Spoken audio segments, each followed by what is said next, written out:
To hear exclusive audiobooks not available on YouTube, visit the links in the description below. Thank you for your support. Selected Works of Mao Zedong, Volume 3. The Period of the War of Resistance against Japan, Part 2. Section 10. The Turning Point in World War II. This editorial was written by Comrade Mao Zedong for the Liberation Daily, Yan'an.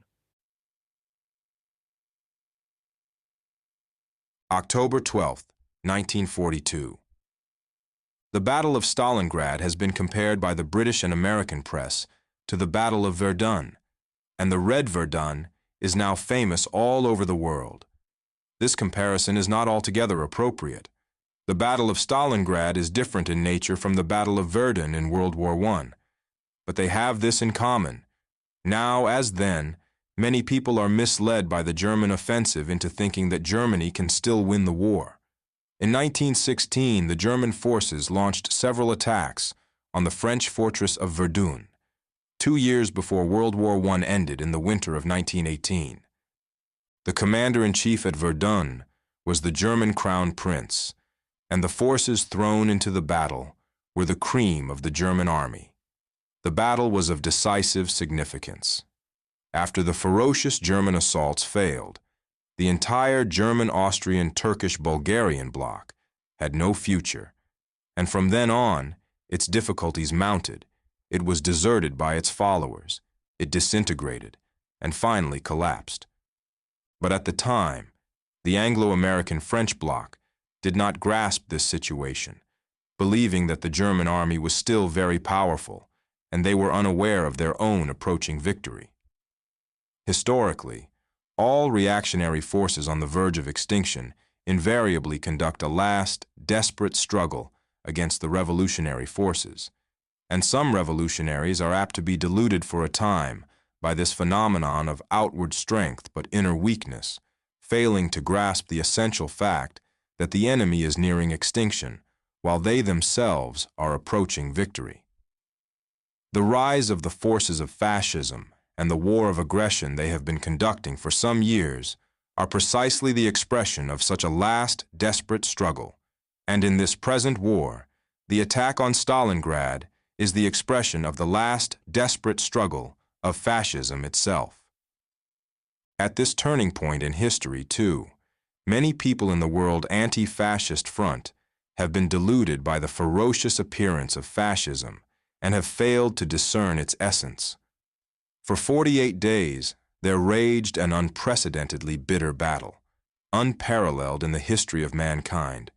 From August 23rd, when the entire German force crossed the bend of the River Don and began the all-out attack on Stalingrad, through September 15th, when some German units broke into the industrial district in the northwestern section of the city, and right up to October 9th, when the Soviet Information Bureau announced that the Red Army had breached the German line of encirclement in that district.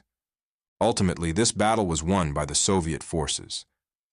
During those 48 days, the news of each setback or triumph from that city gripped the hearts of countless millions of people, now bringing them anxiety, now stirring them to elation. This battle is not only the turning point of the Soviet-German War, or even of the present anti-fascist World War. It is the turning point in the history of all mankind. Throughout these 48 days, the people of the world watched Stalingrad with even greater concern than they watched Moscow last October. Until his victory on the Western Front, Hitler seems to have been cautious. When he attacked Poland, when he attacked Norway, when he attacked Holland, Belgium, and France, and when he attacked the Balkans, he concentrated all his strength on one objective at a time, not daring to disperse his attention. After his victory on the Western Front, he became dizzy with success and attempted to defeat the Soviet Union in 3 months. He launched an offensive against this huge and powerful socialist country along the whole front, stretching from Murmansk in the north to the Crimea in the south, and in so doing dispersed his forces. The failure of his Moscow campaign last October marked the end of the first stage of the Soviet-German War, and Hitler's first strategic plan failed. The Red Army halted the German offensive last year and launched a counteroffensive on all fronts in the winter, which constituted the second stage of the Soviet-German War, with Hitler turning to retreat and the defensive.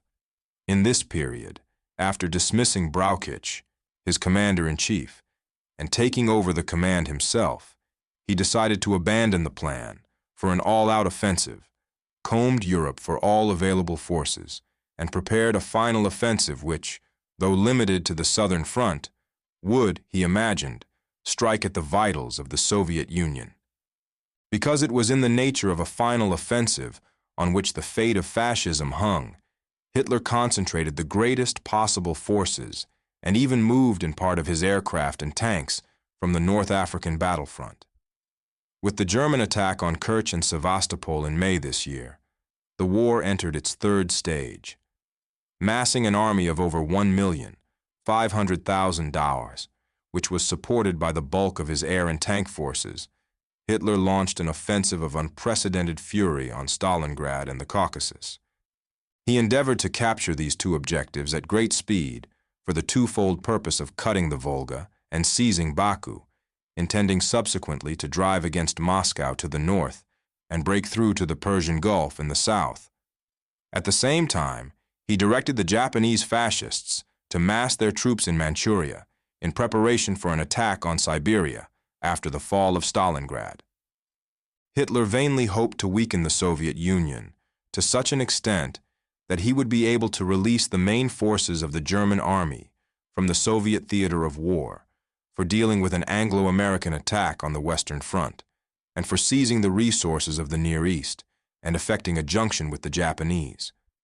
At the same time, this would allow the main forces of the Japanese to be released from the north and with their rear secure to move west against China and south against Britain and the United States.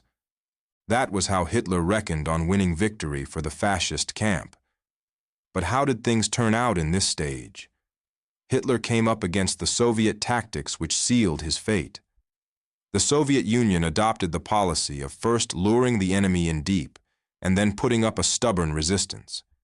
In 5 months of fighting, the German army has failed either to penetrate to the Caucasian oil fields or to seize Stalingrad, so that Hitler has been forced to halt his troops before high mountains and outside an impregnable city, unable to advance and unable to retreat, suffering immense losses and getting into an impasse. October is already here, and winter is approaching. Soon the third stage of the war will end and the fourth stage will begin. Not one of Hitler's strategic plans of attack against the Soviet Union has succeeded. In this period, bearing in mind his failure in the summer of last year when his forces were divided, Hitler concentrated his strength on the southern front.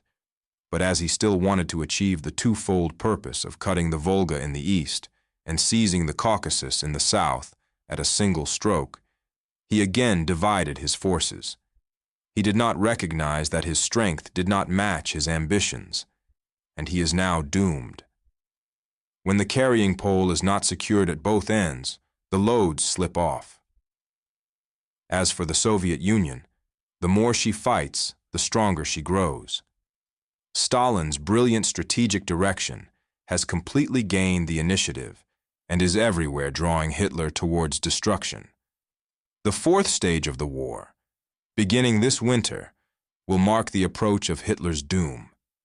Comparing Hitler's position in the first and third stages of the war, we can see that he is on the threshold of final defeat. Both at Stalingrad and in the Caucasus, the Red Army has now in fact stopped the German offensive. Hitler is now nearing exhaustion, having failed in his attacks on Stalingrad and the Caucasus. The forces which he managed to assemble throughout the winter, from last December to May of this year, have already been used up.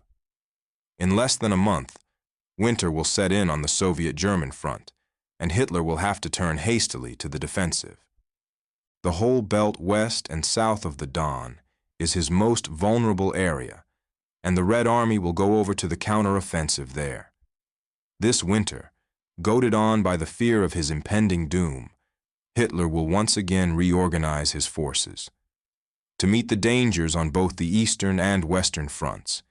He may perhaps be able to scrape together the remnants of his forces, equip them, and form them into a few new divisions, and, in addition, he will turn for help to his three fascist partners, Italy, Romania, and Hungary, and extort some more cannon fodder from them.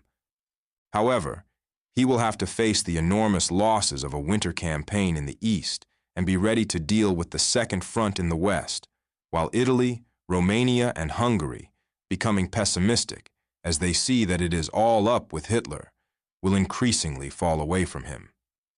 In short, after October 9th, there is only one road open to Hitler, the road to extinction.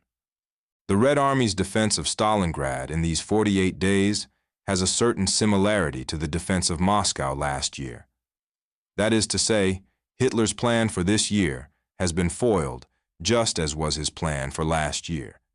The difference, however, is that, although the Soviet people followed up their defense of Moscow with a winter counteroffensive, they had yet to face the summer offensive of the German army this year, partly because Germany and her European accomplices still had some fight left in them, and partly because Britain and the United States delayed the opening of the second front.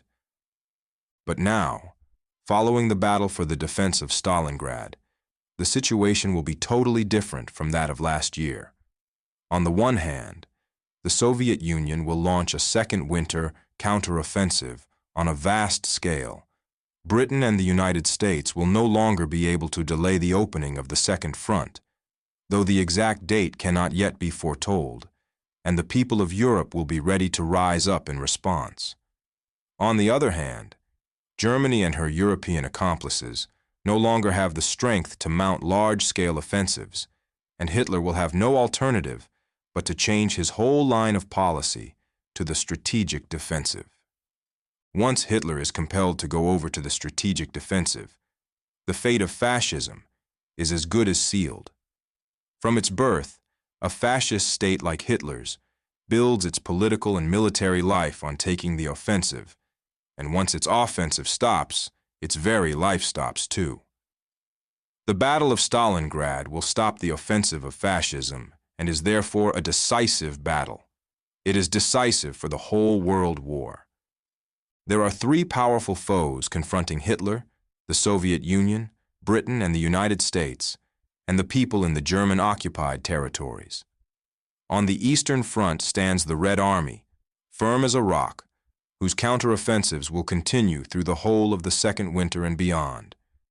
It is this force which will decide the outcome of the whole war and the destiny of mankind. On the Western Front, even if Britain and the United States continue their policy of looking on and stalling, the second front will eventually be opened when the time comes to belabor the slain tiger. Then there is the internal front against Hitler, the great uprising of the people, which is brewing in Germany, in France, and in other parts of Europe.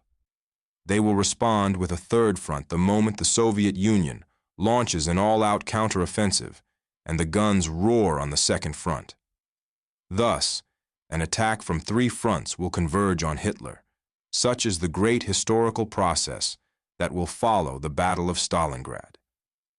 Napoleon's political life ended at Waterloo, but the decisive turning point was his defeat at Moscow. Hitler today is treading Napoleon's road, and it is the Battle of Stalingrad that has sealed his doom. These developments will have a direct impact on the Far East.